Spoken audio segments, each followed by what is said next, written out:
TJ Power, you are a leading expert in the world of dopamine. And when people think caffeine, coffee, tea, it's fairly synonymous with getting a dopamine hit, like to get us that surge. And people might be expecting us to say that caffeine is bad, right? But you're here to say that caffeine could actually be good if we use it strategically. Caffeine can be incredible for elevating our performance, both from an exercise standpoint, but also in our working lives. But it is a chemical that we must know how to utilize in the best way possible. It can be incredibly advantageous, but it also can be detrimental depending on how we interact with it. After today's video, I put a link down below for Thrive Market. That is a 30% off discount link plus a free gift. So 30% off your entire grocery order. The thing I like about Thrive Market is they're trying to help get gnarly processed foods out of people's fridge and out of people's pantries. So these are healthier for you options, better for you options, and the prices are highly, highly competitive. So a lot of times you're gonna find prices cheaper than the grocery store, and it's delivered directly to your doorstep. So when it comes to like recalibrating your pantry, Thrive Market really, really is solid. It's very helpful to be able to have all your grocery shopping at your fingertips so you're not stressed about finding the right things. You can search. You can do a quick search for gluten-free. You can do a search for paleo. You can do a search for sugar-free, for keto, for this, for that, all at your fingertips, and then it's delivered directly to your doorstep. But let's be real, we're all pinching some pennies, so the best thing about it is that 30% off discount link off your entire grocery order using that link down below. I use my Thrive box consistently. I'm always changing up stuff. I'm always getting a Thrive order coming in a couple times per month, and it helps save me a bunch of money, but it also gets me some really cool stuff that I otherwise wouldn't find at the grocery store. So check them out in the top line of the description underneath this video. Yeah, and I think this is going to be a good discussion where we can have some back and forth because you can handle it from the neurotransmitter side, just the neurochemical side, and then there's a physiological, like metabolic side where I think caffeine could be deleterious if people aren't using it right, but also could be hugely, I mean, it's one of the most studied ergogenic aids when it comes down to performance and fat loss. So definitely. First and foremost, like how does caffeine work on the dopaminergic system within the brain? The biggest thing to understand is when you have different actions in life, some of them themselves create an increase in dopamine within the brain. If you took, say, the example of sitting and doing some focused work on a computer, the challenge and the attention required in order to do that focused work is going to increase dopamine. When you add caffeine to the situation, caffeine basically creates the availability, it increases the availability of dopamine within the brain. So there's a bigger pool there's like a bigger pool of these dopamine vesicles to then pull dopamine from. So you're effectively creating more of them. So if, for example, you have an exercise-based scenario, exercise is great for our dopamine system. It's a challenging activity that creates a slow, natural increase in dopamine. If caffeine was consumed before, your capacity to elevate your dopamine level from the exercise is then enhanced. Gotcha. Based on that, if you have more, I'm just going to call them receptors to receive the dopamine. Was those D2? Is that what they are? D2? Yeah. More D2 receptors, more available. Does that mean that you can also deplete it faster? It does. It means that if you were to utilize an activity that was effectively quick dopamine after the consumption of caffeine, you're going to really rapidly increase the dopamine even faster than normal and then create a really rapid decline. That's, for example, why things like Jaeger bombs or vodka Red Bulls are like a big drink within the world that people get a big high from, because you're not just getting the dopaminergic rise from the alcohol, but you're adding caffeine to the scenario. So you're creating a greater availability of dopamine, then the alcohol creates this massive rise and then a crash. So it's very dependent on the action that follows the consumption of caffeine. If, for example, you have your caffeine and then you sit down on the bench press to begin your gym session and quickly you go on TikTok because you're between sets or you're about to start, you're then immediately spiking and crashing the dopamine. Whereas if you have your caffeine, then you go into the hard work and you only maintain the focus on the hard work, you're getting this nice, slow, long-term increase. That's wild. Yeah, I think people have this compartmentalization where they think mental task or physical task, and they don't realize that whether it's a mental task like checking your phone or something like that, or physical task, you're pulling from the same dopamine. So the dopamine is not, there's no selectiveness. I mean, it doesn't select being like, this is a physical task that requires dopamine, or this is a like, it's all coming from the same place, right? Definitely. And you don't want to wear out the system. Like if, for example, you're wanting to have a very good session in the gym, you want a lot of dopamine sitting there ready to fire to keep you very motivated throughout that session so that you don't give up after 20 minutes or 25 minutes and so on.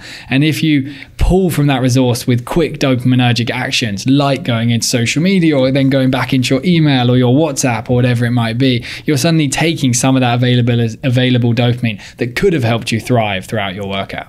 Wow, yeah, that's why. So it's a finite resource, and you're torching it at a higher intensity with caffeine. So your ability or your propensity to, or potential to deplete it is higher. So it's like, so in essence, just to make sure that I'm correct on this, because this is fascinating, and I think everyone can use this. If I walked into my gym, no caffeine on board, and I did a set of bench press, and then I checked my phone, I would lose X amount of dopamine. But if I went into the gym, had caffeine, did my bench press, and then checked my phone, I would probably lose more dopamine because the caffeine is exacerbating that. Yeah, the caffeine is allowing you to experience a greater elevation in dopamine from the social media, effectively. So where you have the no caffeine scenario, you come in, you do your bench press, dopamine begins to slowly rise through the hard, challenging action that you're taking on. If you have the caffeine first, the bench press, you'll also get a greater rise, but then you engage with social media and you further layer that rise. And any time in which it's unnaturally increasing, you're causing this crash. Like the brain is very good at trying to maintain homeostasis. We call this the dopamine baseline, and it wants a nice slow increase in dopamine and then a slow fall back down. Anytime you're adding social media to the scenario, you're suddenly creating this very rapid elevation. The brain goes, why are we producing this so fast? And it's very confusing for the brain. The brain didn't evolve to one day think, oh, there's going to be something called social media that taps deep into our primitive desire for social connection and entertainment and things like that. And suddenly you get this rapid rise and it goes, God, I can't cope with this. So then it slows the engine down. And as it slows the engine down, it means in the following 5 to 10 minutes, you're going to create this dip in your dopamine production, which is why, like, when you've been on social media for a bit, you suddenly have this flat feeling when you come off it and you feel slightly deflated. Some people even like get to the point where you can't even get up off the sofa because you've been scrolling for so long. That's like the extreme end of it. And in that scenario where you're wanting to thrive in your workout, you can't be putting social media and caffeine in the same loop in order to get the best out of it. I know not everyone scrolls social media while they work out, but a lot of people will blast music. And I'm not saying that you shouldn't listen to music when you work out. I'm a fan of it. But I can't help but wonder if, you're pulling on some of the same chords there. If you're like, then the music needs to be louder, or you need to scroll until you find the right song, right? That's just like, are you putting yourself in a similar situation there? Yeah, that final point is the key part, is are you trying to find the right song effectively? And this is where it's actually really worth optimizing your playlist in order to make sure you don't do that, because dopamine is rising from novelty. Effectively, a big part of what creates an increase in dopamine is new experiences. And that's why social media is super addictive, because it's very novel. Lots of change keeps our brain very engaged. If you're listening to music and you're tapping through the songs and it's like, okay, between this set, I need to find a song, and then it's like 17 taps, and you have that annoying experience of tapping through your music, you're creating this big jump in your dopamine. Whereas if you have a playlist that you can put on, I understand people want their music in the gym. You put it on, your phone goes on airplane mode, and ideally, like if you have AirPods or something, the phone then just sits in the corner, like next to the squat rack or whatever it might be, and you just let the music play. You're not creating these momentary jumps in dopamine. You're allowing the dopamine to just naturally increase from the workout itself. If you were to put on like a really playlist, like really crappy music, could you actually like build up dopamine, like in terms of like resilience? Like I'm going to push through this even though this is like cruddy, or are you just going to exhaust more dopamine to like try to get motivated? There's an interesting relationship between boredom and dopamine. When our brain is bored, it creates an opportunity for dopamine to regenerate effectively. Dopamine is getting very worn out by overstimulation. And if you sit in a state of boredom for a period of time, this is one of the reasons like meditative practices actually have a big impact on dopamine as well, because the brain settles itself and it always wants lots of dopamine to help you be motivated for your life. And if it gets a moment to restore itself through boredom, effectively dopamine will rise. If you put a playlist on that you found very understimulating and and boring, it's going to enable your dopamine to be regenerating itself faster than if it was a playlist that was super overstimulating. But I think music itself can be motivating. You just want it to be music that you really enjoy, that you're not having to tap through at pace. Yeah, I want to take this time to kind of talk about maybe what happens from the physical side too, because I think there's an interesting tie-in with what you're saying, and this is kind of what I wanted to do with this video anyways, connect dots. Because in essence, some of the best ways that you can be more effective with, say, even a particular like high intensity workout is to be extremely, extremely deliberate about the intensity at a specific time, right? Even if you look at like the sheer definition of a high intensity interval training workout, it's going to be balls to the wall all the way, and then down regulation as fast as you can. Balls to the wall, down regulation. None of this like 1-to-1 ratio nonsense, which has a place actually. I shouldn't say nonsense, but like 1-to-1 ratio, not always the best. That's decent for building VO2 max, but when you're talking about fat loss, you're talking about what's called the excess post-oxygen consumption of exercise. It's really about like how intense can you get, and then how much can you down regulate. Okay. And so that would be something like sprinting on a treadmill, and then recovering however long it takes you to adequately recover so that you can give it your all again on that sprint. This does not always apply to resistance training. I'm just talking about like for HIIT. But what you're saying with kind of the deliberate nature of caffeine works very, very well when it's focused attention, right? So it would also apply to the physical body too, because dopamine has that impact on like us being able to have that prey drive to be able to go. And you think about it from the perspective of doing HIIT, like that's the way to really structure your caffeine intake, is so that, okay, if I'm going to have caffeine, I'm going to be very deliberate about my intensity and very deliberate about my down regulation, so that you're not exhausting down regulation, or you're not exhausting dopamine during your down regulation.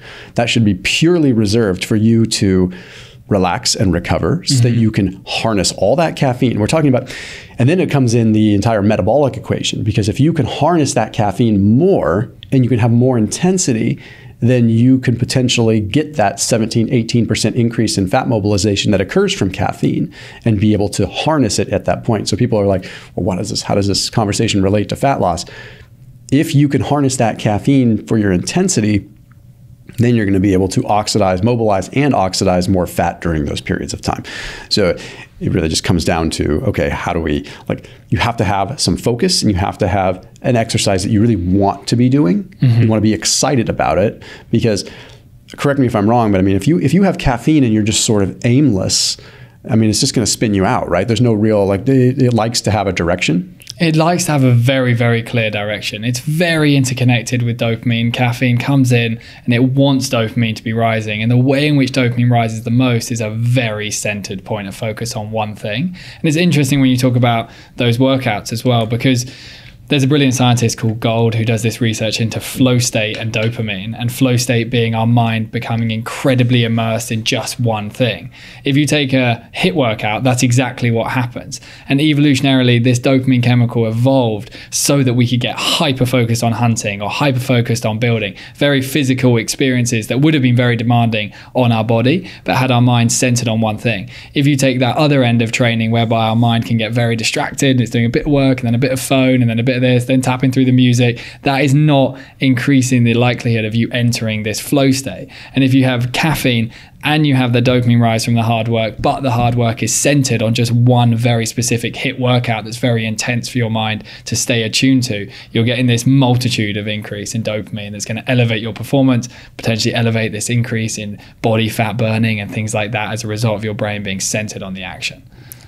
I guess you could just imagine the situation where you have 300 milligrams of caffeine and then you're forced to sit in a chair not doing anything, right? It's well, you're going to feel physical agitation because the body wants to move, or it wants your mind to work hard effectively. But if you're just going to sit there and do nothing, it's going to be hard for you to utilize the caffeine, right? That's wild. I mean, it makes so much sense, because I think we've all had those days where we have coffee, or we have tea, or maybe an energy drink or something, and you just find like you're not getting something out of it the way that you normally do. And it's less about the tolerance at that particular stage and more about like what is different about this day, right? Is you not hyper-focused or, I've found that having caffeine consumption, like when there's a very deliberate plan with the workout, like if I have a guest come in and we work out together and I have a plan written out for us, and we're going to do, it's the caffeine just has this insanely different drive where I'm able to, get more benefit from it.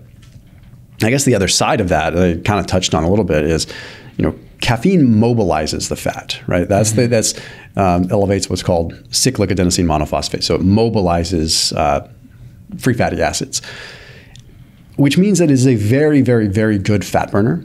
But there's the piece that people often overlook, that there's a very strong difference between lipolysis and mobilization and oxidation, the actual burning. So like sitting in a chair and drinking caffeine is not going to help you burn fat. It's going to liberate free fatty acids, and then they're going to circulate and they're going to redeposit into a triglyceride form in another place. Yeah. But if you oxidize and you move while you consume caffeine, then you actually get the increased mobilization and subsequent increased oxidation. So yes, caffeine can be a very effective fat burner.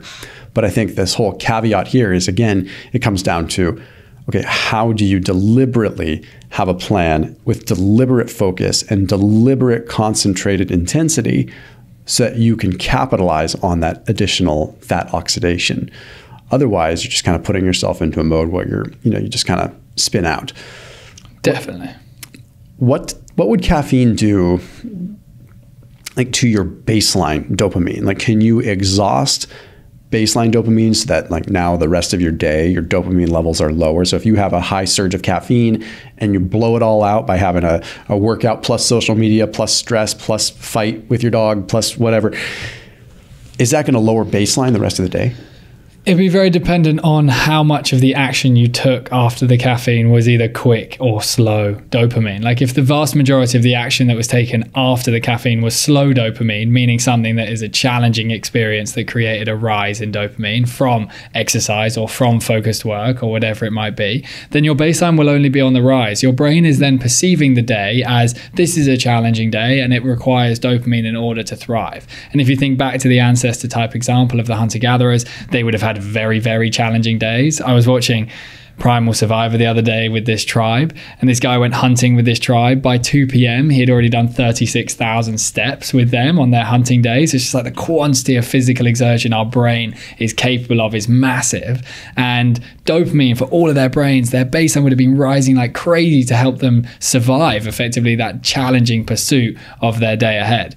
If you had the caffeine and went down an alternative scenario of you did engage with a lot of quick dopaminergic action of sugar or social media, anything down that lane of very quick pleasure to your brain's then going to experience that rapid rise and fall, and then it's going to go, we can't cope with this, so we're going to generate less dopamine today because these actions aren't serving us and helping us prosper as a species, so the dopamine baseline will reduce. So it's effectively just based, is slow dopamine following the caffeine or is quick dopamine following it? Interesting. So it's almost as though the brain is trying to tell us in a way what we should do. I mean, it kind of knows what's serving us. The brain is an incredible survival machine. Like it evolved just to be this machine that could keep us alive, and dopamine is the core chemical that is impacting our capacity to survive, in the sense that it's rewarding any action we take that's going to help increase the likelihood of survival. So when it was hunting or making fire or building, we were experiencing these great elevations in dopamine to make us further pursue these actions to help us continue to prosper. If you take some scenarios in the modern world like alcohol or sugar or social media, these things aren't necessarily advantageous to our survival. So our brain is then sending a message saying, please reduce your engagement in this action because it's not helping you thrive as a human being. And in the modern world, there's all this complication between what's good dopamine and what's bad dopamine. You see all these lists on Instagram. I make these lists on Instagram as to what's good and bad. But ultimately, you just need to ask yourself the question with the behavior you're engaging with. If it was down to survival, is this behavior I'm engaging with increasing or decreasing my likelihood of survival? A very simple scenario, of course, exercise is increasing your likelihood of survival for a huge array of reasons. If you take alcohol, ultimately alcohol is reducing your likelihood of survival for the difficulty it's causing within your brain and body. And if you have that simple question in your mind of, is this action increasing it or decreasing it, that is slow versus quick dopamine. And the more slow dopamine you get, the more reinforcement you're going to get that you're on a path to survival, and the happier you're going to feel. Do you have a couple other examples of slow dopamine? Slow dopamine flow states, so getting deep into a state of concentration is incredible. Any time in which you're exercising would be a great example of slow dopamine. One of the really good ones that's underestimated, there's this brilliant scientist called Walton who looks at the relationship between dopamine and effort, shows that when you're engaging in effortful action in your home, you're actually creating a really good amount of slow dopamine. So whenever you're making your bed, doing your washes, doing the dishes, all that stuff is incredible. And if you take a scenario like having to change and wash your bedding, we all have that annoying task in our life where we wake up in the morning and we think, oh yeah, I should probably wash that bedding. And then a week later, you're like, I definitely need to wash this bedding now. And then you take the sheet off, unbutton the duvet, jam it all in the washing machine, get it all in one load so you don't have to do multiple, take it out, dry it, put it back on. All that is so annoying. None of that is an enjoyable experience. But ultimately, in the evening, you find yourself getting into your freshly washed bed and you think, I'm pretty happy I did my bed wash today. And ultimately, dopamine is this very clever mechanism that's just going to reward any behavior that's advantageous to you as a being. So any kind of increase in engagement of discipline within your home is going to be really advantageous. I would imagine that it's just enhanced even more so when it's serving your family, like we've talked about in another episode with oxytocin, like the combination of like, okay, you know what, I'm gonna clean the gutters, and I'm gonna do this thing that like serves and makes wife proud and makes the kids have a good, healthy home, and it's like they probably get this combination of like serving your family to serving a greater purpose in conjunction with dopamine, which is probably, although it may not be the the sexiest thing in the short term, it's like that delayed gratification that really matters.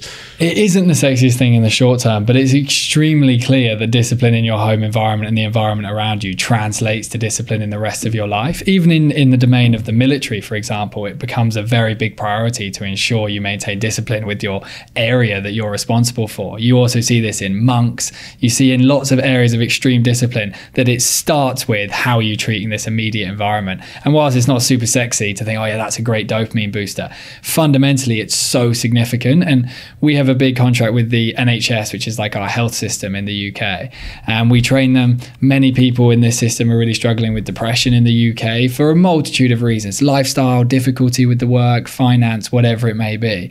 But we put them through this initial week of training where one of the fundamental things they have to do is get their home environment in order. And they all hear it and they think, boring, that's not going to help me, like I need something else that's a better solution. And every week they come back a week later with a very, very different perspective on how they're feeling in their mind. They feel more excited about the future, and they've experienced this really nice, natural, slow increase in dopamine that then elevates your motivation for all the other actions that you need in your life. What about simply checking things off the to-do list? I mean, that's like a feeling like when you're undertaking it, it doesn't feel that great, but with each sort of little thing you check off, you feel it. You feel a bubbling surge of like, it feels good. Like, okay, like I'm on my way.